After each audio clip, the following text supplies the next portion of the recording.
Dog owners, for years, have sworn that the allegiance and devotion of their pets was driven by love. Now they've got science to back it up. An Emory University neuroscientist, using a magnetic resonance imaging (MRI) machine, has scanned the brains of dogs with the goal of finding out what they're thinking, and it turns out those puppy kisses aren't just a ploy to get more milk bones. Gregory Burns oversaw the experiment after the death of his own dog.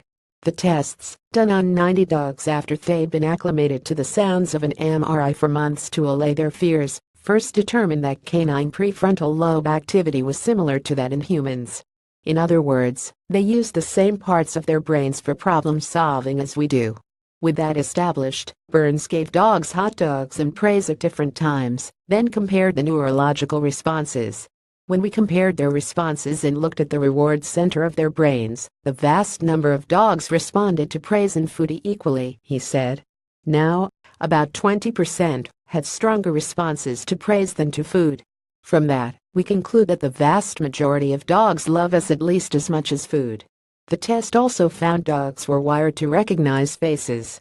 The study, beside giving comfort to any dog lover, could also be important in helping to train service dogs, says Burns, as scans show which puppies are the best candidates, and, thus, could be less expensive to train.